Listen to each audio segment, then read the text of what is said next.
नमस्कार. मी हवामान अभ्यासक अनिलराज मुलगे, राहणार मुलगेमळा, बार्शी.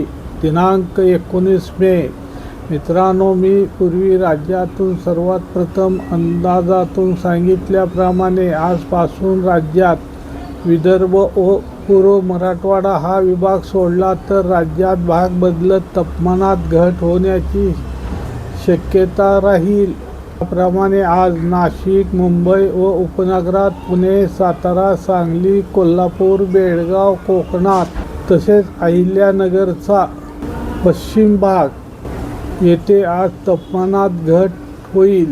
तसेच गेले 2 दिवस सोलापूरमध्ये जी तापमानात वाढ झाली होती त्यामध्ये 2 अंशाने घट होईल.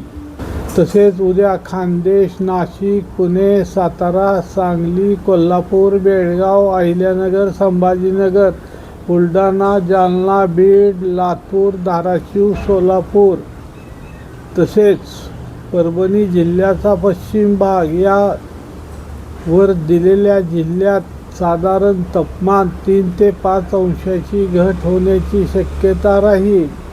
तसेच आज खान्देश, विदर्भ, पूर्व मराठवाडा येथे उष्णतेची तीव्र लाट राहील.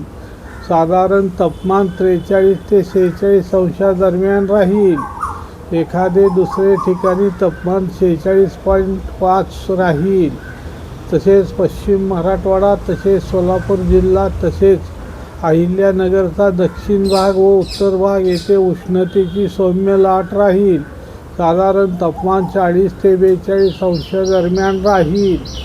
तसेच आज राज्यात वारे वाहतील. अधूनमधून वाऱ्याचा वेग कमी जास्त होत राहील.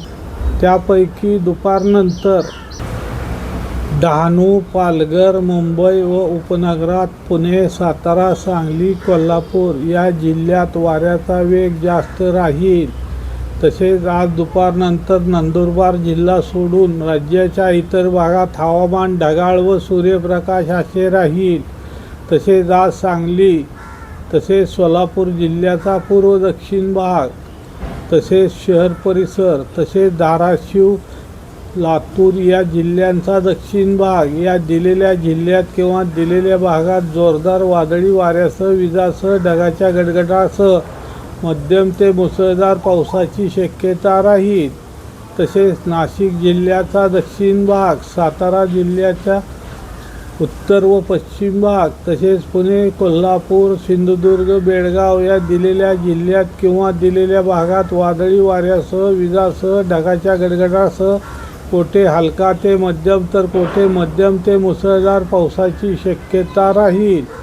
तसेच आज जळगाव, बुलढाणा, अकोला, अमरावती, वर्धा, नागपूर, गोंदिया, गडचिरोली, चंद्रपूर, नांदेड, हिंगोली, परभणी, वाशिम, बीड, संभाजीनगर, अहिल्यानगर या जिल्ह्याच्या एखादे दुसरे ठिकाणी अचानक जर स्थानिक वातावरण तयार झाले तर त्या भागापुरता वादळी वाऱ्यासह, ढगाच्या गडगडाटासह हलका ते मध्यम पावसाची शक्यता राहील.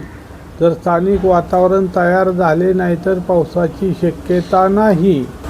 तसेच बार्शी तालुक्यात दुपारनंतर हवामान ढगाळ व सूर्यप्रकाश असे राहील.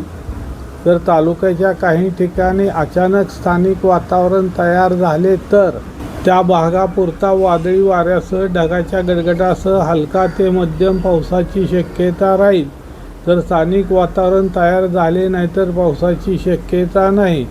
तसेच उद्या दिनांक 20 मे रोजी नंदुरबार, धुळे, नाशिक, संभाजीनगर, पुणे, सातारा, सांगली, कोल्हापूर, सिंधुदुर्ग तसेच रायगड, रत्नागिरी या जिल्ह्याच्या घाटमाथ्यावर तसेच सोलापूर तसेच धाराशिव या जिल्ह्यांच्या काही ठिकाणी पावसाची शक्यता राहील. या दिलेल्या जिल्ह्यांपैकी सांगली व बेळगाव या जिल्ह्यात मुसळधार पावसाची शक्यता राहील. तसेच राज्याच्या इतर काही जिल्ह्यात स्थानिक वातावरणानुसार पावसाची शक्यता राहील.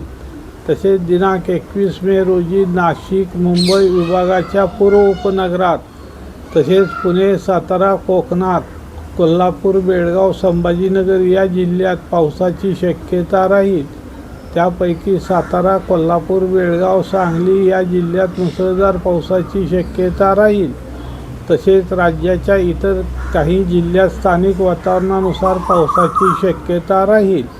तसेच दिनांक 22 मे रोजी नाशिक जिल्ह्याचा दक्षिण भाग, मुंबई व उपनगरात, तसेच पुणे, सातारा, कोकणात, कोल्हापूर, बेळगाव, सांगली, सोलापूर, धाराशिव, लातूर, तसेच बीड जिल्ह्याचा दक्षिण भाग, तसेच अहिल्यानगर येथे पावसाची शक्यता राहील. त्यापैकी पुणे, सातारा, कोल्हापूर, कोकणात, बेळगाव, सांगली, सोलापूर, धाराशिव या जिल्ह्यात बऱ्याच ठिकाणी मुसळधार पावसाची शक्यता राहील.